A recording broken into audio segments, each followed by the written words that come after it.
Há diversas categorias entre os servidores da augusta Mãe de Deus: adultos, ignorantes e simples admiradores. Há também servos que executam suas ordens e soldados que defendem seus privilégios. Há lacaios e mordomos que guardam a entrada de seu palácio e zelam pela etiqueta que se deve observar perante a rainha. Além desses, há os íntimos da casa, seus favoritos. E, finalmente, seus filhos, seus filhinhos, pelos quais há um fraco no seu coração materno. Muito bem sabem eles que são mais queridos dela do que todos os outros. O presente opúsculo foi destinado a esses últimos. Se passou por mãos de pessoas grandes e doutas, foi por engano, e elas não se devem admirar de não ter apreciado aquilo que não foi escrito para elas. Quando lancei pela primeira vez o meu apelo há alguns meses, não foi sem uma certa apreensão. Compreender-me-ão as almas simples? Haverá entre elas muitas capazes de apreciar essa filial simplicidade para com a Santíssima Virgem? O resultado foi muito além da minha expectativa. Entretanto, descuidara-me muito de propósito de certas formalidades em uso. Convidar as almas para se dirigirem à Santíssima Virgem sem passar por todas as antecâmaras dessa nobre senhora. E dóceis a essas advertências, meus leitores, prevalecendo-se do título de filhos da casa, penetraram em multidão e todos ao mesmo tempo nos aposentos da rainha, sem se fazerem anunciar pelos oficiais em grande gala que guardam as proximidades dos palácios. E testemunharam-lhe sua afeição filial, com expressões de ternura e exclamações de júbilo que talvez tenham escandalizado essas graves personagens.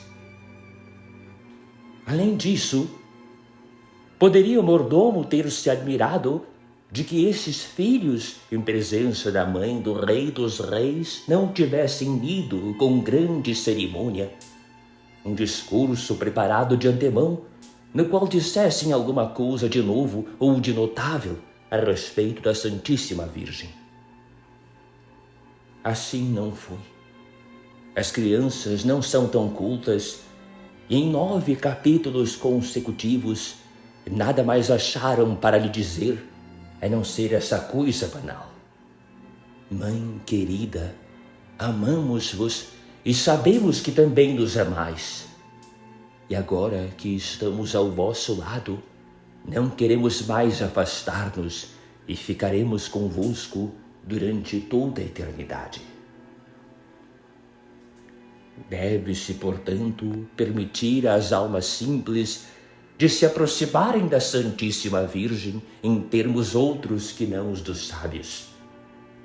Deve-se tolerar que as crianças, quando rodeiam a mãe e fazem suas carícias, não observem o mesmo cerimonial da guarda nobre quando apresenta armas. Assim, novamente convido meus leitores a penetrarem no palácio da rainha, mais numerosos ainda e mais confiantes que da primeira vez. Jesus quis se permitisse às crianças que dele se aproximassem com toda a liberdade, ainda que aos apóstolos parecessem estouvadas e indiscretas. Poderia a Dulcíssima Virgem mostrar-se menos solícita em acolher as almas simples que aspiram à felicidade de ser seus filhos?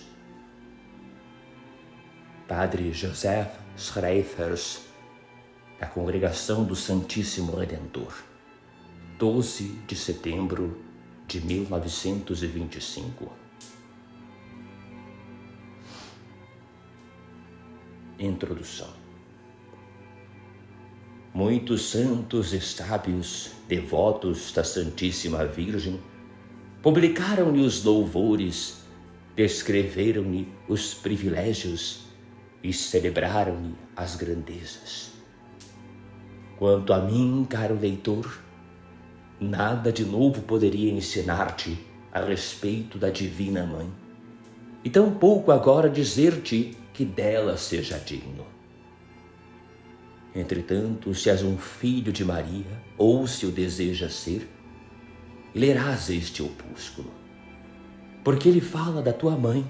Sentirás um secreto impulso de relê-lo, descobrirás apreciações novas, pensamentos profundos não suspeitados nem pelo próprio autor, e que, portanto, não os pôde expor. Relendo, sentirás profunda emoção, cuja origem não saberás explicar. Sabe, contudo, que um escrito sobre a Santíssima Virgem não é um livro vulgar. Quando o lês sem o saberes, domina-te uma influência superior e entras em contato com um ser sublime, inefavelmente puro e generoso, e és atraído pela sua bondade e como que fascinado por seus encantos. Não pretendo, pois, ó boa mãe, dizer a vosso respeito coisas eruditas ou sublimes.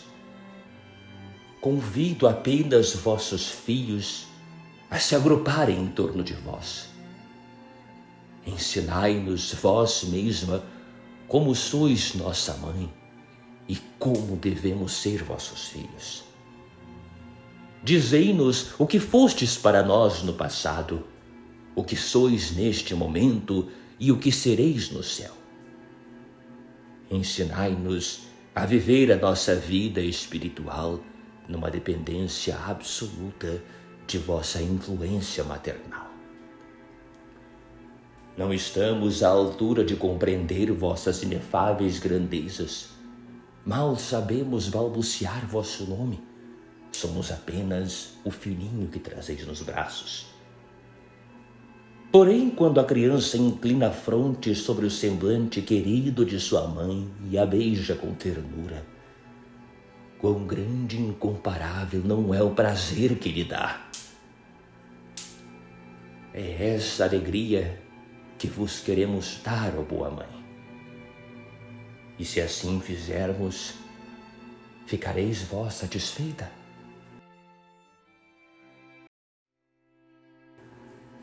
Capítulo 1. Maria é minha mãe. Unanimemente e sem cessar repetem os fiéis: Maria é nossa mãe. A Santa Igreja, na sua liturgia e em suas orações, encoraja-nos a invocá-la sob esse título, e o coração, sem buscar outros motivos, sente-se irresistivelmente impelido a recorrer a ela como a mãe querida. Entretanto, importa aprofundar essa verdade, muito mais real e muito mais consoladora do que se supõe à primeira vista. A Santíssima Virgem deu o ser a Jesus Cristo. Ela é a verdadeira mãe de Jesus, homem-Deus. É um dogma de fé. E quem é esse Jesus Cristo? É o Redentor. É a cabeça do corpo cujos membros são os cristãos. É o primogênito de numerosíssimos irmãos. E ele é essencialmente tudo isso. Não foi a um homem particular que se confiou a missão de resgatar o mundo, de ser o pai de uma família de fiéis. Não. Esse destino é primordial nele, é essencial. O próprio Deus, ao decretar a encarnação do Verbo para salvar o mundo, não pôde concebê-lo senão como mediador, primogênito, chefe do corpo místico. Como tal, ele foi predestinado e como tal nasceu. Quando um clérigo recebe a ordenação sacerdotal, recebe uma qualidade, uma dignidade nova, que sem dúvida jamais o há de abandonar, mas que lhe não é essencial. Ele não nasceu padre, não é padre por sua natureza. Jesus, ao contrário, é o sacerdote, o mediador nato, o cordeiro imolado desde a constituição do mundo, o Redentor. E é desse Jesus que a Virgem Santíssima é mãe. Ela não engendrou um Cristo abstrato. Ela é a mãe desse Jesus concreto que é o Redentor por essência, que está indissoluvelmente unido a nós como a cabeça aos membros e o ramo ao tronco. Tornando-se, pois, mãe desse Jesus, torna-se mãe de todos os que são um com ele. Engendrando a cabeça, engendra os membros, dando a vida ao Redentor. Ela dá a vida aos resgatados. Procuremos compreender ainda mais esse plano de Deus e o mistério da maternidade de Maria. A Santíssima Virgem deu a Jesus Cristo a natureza humana. Entretanto, a Santa Igreja não diz que ela é mãe da humanidade de Jesus Cristo, mas que ela é a verdadeira mãe de Deus. Com efeito, a humanidade de Jesus Cristo não subsiste por si mesma, ela é hipostaticamente unida à divindade na pessoa do Verbo. A Virgem Santíssima não deu, pois, ao mundo a humanidade de Cristo, mas Jesus Cristo, homem Deus. Assim, igualmente, dando a vida a Jesus Cristo, ela engendrou Jesus Redentor. Ela não podia pôr no mundo um Jesus que não fosse ao mesmo tempo necessariamente nosso irmão, que não fosse a cabeça do corpo cujos membros somos nós. Estamos, pois, compreendidos no Cristo do qual ela é a mãe. Desse Cristo já somos uma parte. Sua vida circula já em nós. Assim, sendo a mãe de Jesus, é também forçosamente nossa mãe. Ela não pode, pois, fazer abstração de nós ou expulsar-nos de seu seio. Estamos nela com Jesus, somos uma parte de seu Filho. Repara bem, alma cristã, que essa íntima união que tens com Jesus e que te faz necessariamente filho de Maria, não é uma coisa fortuita que se insinuou como por acaso no plano de Deus. Não. É uma coisa premeditada, resolvida nos desígnios divinos com a encarnação do Verbo.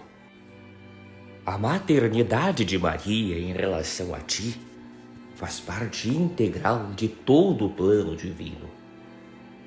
Se te arrancam de seu seio materno, arrancam-lhe seu Filho Jesus e destrói-se a obra da redenção.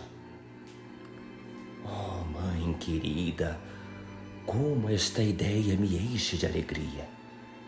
Como me sinto bem em vós, oculto em vossa alma, como filho no seio de sua mãe.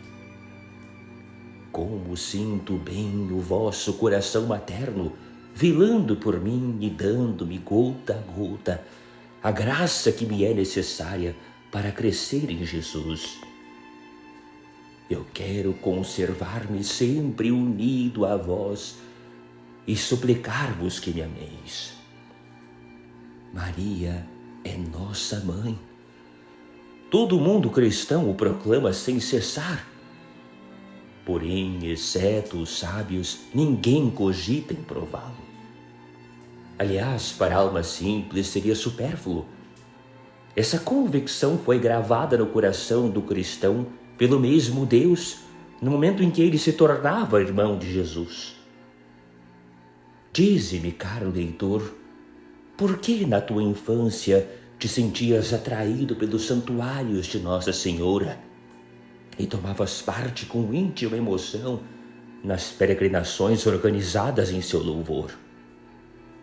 Por que sentias tanto encanto na recitação do terço e gostavas de desfiá-lo ao longo do caminho repetindo Ave Maria?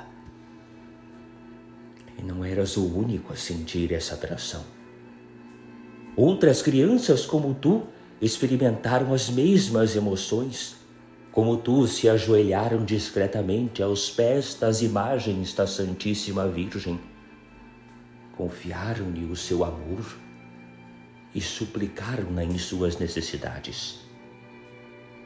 E cada um pensou que amava particularmente a sua mãe do céu, e ela correspondeu à afeição de cada um, como se não tivesse olhos e coração senão para ele.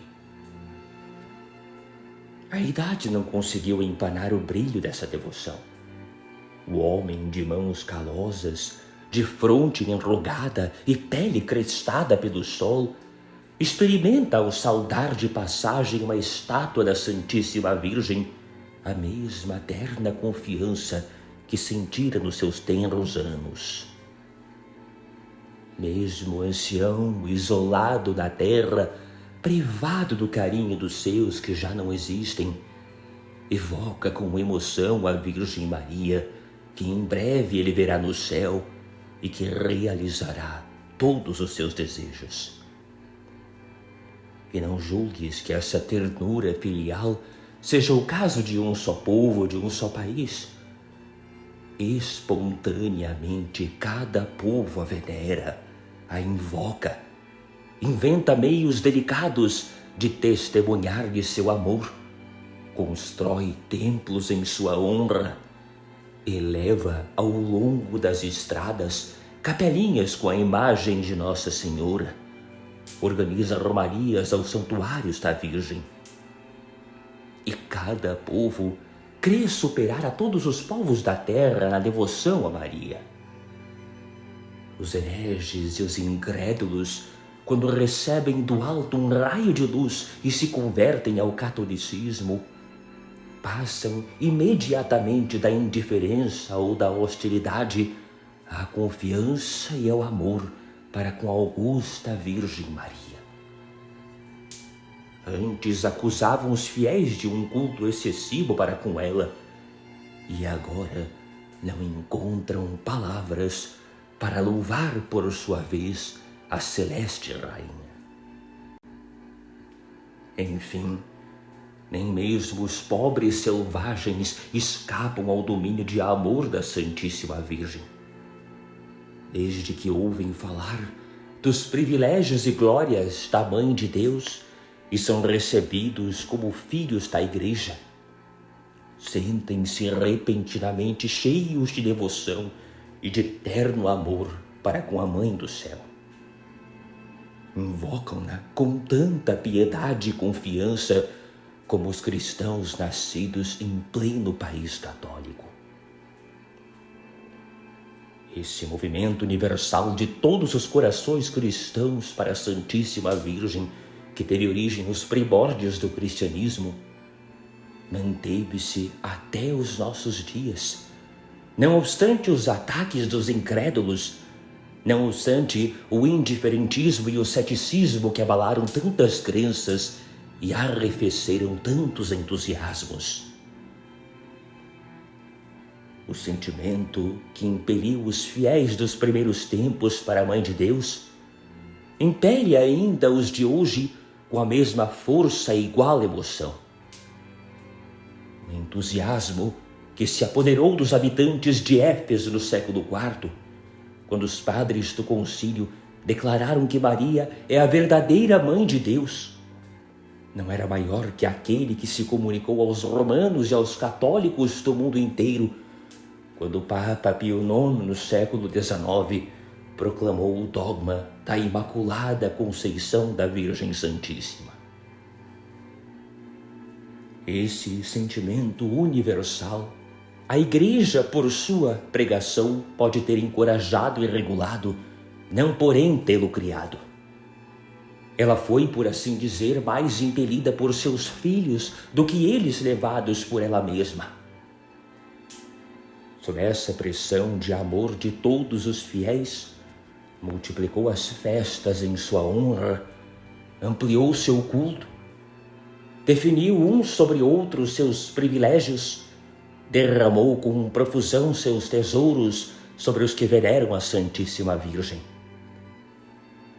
Depois, em certos momentos mais críticos da história, orientou numa súplica comum pela voz de seus pontífices os espíritos e os corações para a Mãe do Céu.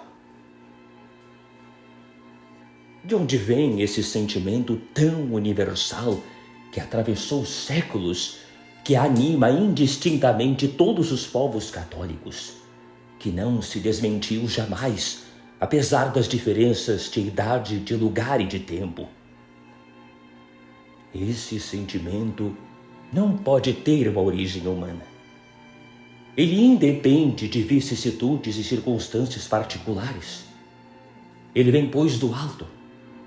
É o Espírito Santo que o difundiu da alma cristã, quando a tornou filha de Deus, quando lhe comunicou a vida de Jesus, quando a confiou à guarda maternal de Maria.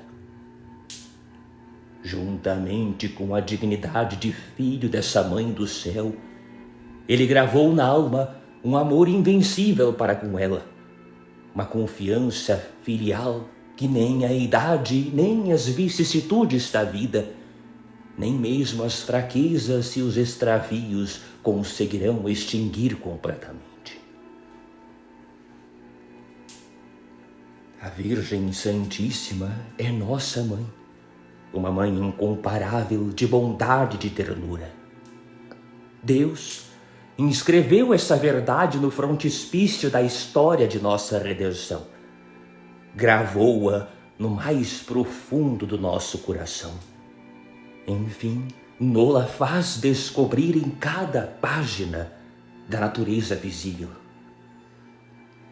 Não é evidente que por toda parte onde surge um germe de vida no universo, a providência delega uma mãe para protegê-lo?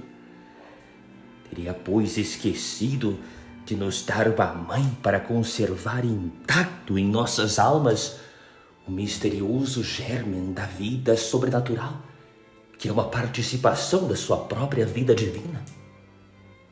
Observaste como um simples broto, apenas perceptível no ramo que o traz, é com cuidado e calor envolvido, para que não o possa prejudicar nem o rigor do próximo inverno, nem a picada mortal do inseto? Necessários serão longos meses e preparativos minuciosos antes que a natureza, a mãe desse pequeno ser, permita à folha romper seu envoltório ou à flor abrir sua corola. A atmosfera deverá ser bem purificada por um frio longo e intenso, e a temperatura moderada, discretamente aquecida por um sol de primavera e refrescada por uma chuva benéfica. Que será esse ser tão pequeno? É um simples broto. Mas este broto é um ser vivo, a imagem do ser soberano, uma participação infinitamente longínqua, porém verdadeira de sua vida. E não merece ele que Deus o envolva de cuidados minuciosos? E que será quando Deus criar não mais uma planta, mas um ser imensamente superior, um inseto dotado de sensibilidade e movimento? Então as precauções redobram. A borboleta não vai depositar o seu ovo, senão onde a progenitura ao nascer possa encontrar lauta mesa. E quando chegar o tempo de se metamorfosear, a larva tirará da sua própria substância de que tecer o casulo maravilhoso de beleza, onde o seu sono não será perturbado. Seria necessário multiplicar prodígios para proteger a vida de um vulgar bicho de seda ou de uma efêmera borboleta? Sim, Era necessário, porque são seres vivos. Eles têm no céu um Criador que os ama, porque são uma imagem da sua própria vida. E quanto mais o germe que procura viver se destina à perfeição, tanto mais a providência multiplica as provas da sua solicitude. Junto de cada animal, ele colocará um coração materno, dotado de um instinto maravilhoso para adivinhar as necessidades do recém-nascido, munido de uma força ou de uma habilidade admiráveis para defender a sua vida ameaçada.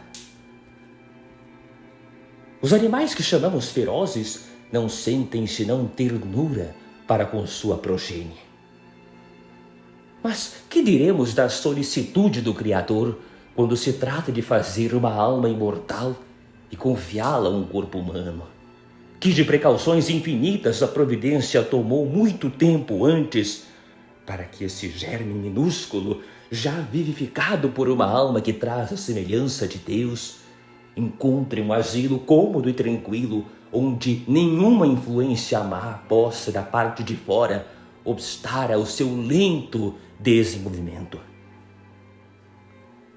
E quando esse débil ser for suficientemente forte para viver por si mesmo, ele encontrará sobre seu berço uma mãe, obra-prima de engenhosa ternura e invencível paciência, que se esquecerá de toda outra alegria que não seja o prazer de velar pelo seu recém-nascido e alimentá-lo com seu leite. Já entrevês por que tens no céu uma mãe e o que ela é para ti? Que é a vida corporal comparada à vida da graça? Que é esta curta existência diante da vida sem fim? Que é a vida humana em confronto com a vida divina infundida em ti pela graça? É apenas um grosseiro esboço, uma amostra do gesto criador. A verdadeira vida, a vida perfeita, a obra-prima é a vida sobrenatural. Que mãe não colocará o Criador junto ao berço de uma alma que nasce para tal vida? Oh, eu compreendo, Virgem bendita, por que vos achei sempre inclinada sobre mim desde os meus mais tenros anos. Porque nas minhas tristezas de criança chamei-vos com espontaneidade em meu socorro. Porque no perigo refugiei-me instintivamente sob o vosso manto maternal. Sim, ela é minha mãe. Engendrou-me para a vida da graça e na sua solicitude materna sempre cuidou de mim. Não se trata de uma suposição minha, uma esperança ou um sonho de criança. Não. Ela ama-me, a mim, seu filhinho, como nenhuma mãe da terra jamais amou. Ela se compraz em provocar as minhas carícias, sorri, fala-me e aperta-me ao seu coração. Como a mãe sente prazer e encanto em contemplar o filho. Como se alegra quando esse pequenino ser corresponde à sua ternura com um sorriso. E assim passaria horas rivalizando com ele em demonstrações de amizade. Esquece-se de tudo em redor dela, até do próprio pesar. Tanto se sente embevecida da afeição que tem ao seu recém-nascido, tanto procura fazer-lhe prazer. Oh, mãe abençoada e amada, pois não é isso que sois para mim? Oh, quero corresponder às vossas carícias, amar-vos, amar por vós a Jesus, deixar-me amar por vós, deixar que me cerqueis de ternura e me envolvais nos vossos benefícios. Dizei-me muitas vezes que me amais. Dizei-me nos meus momentos de distração e de pesar, para que jamais me esqueça que a minha vida espiritual se passa no seio de vossa alma bendita.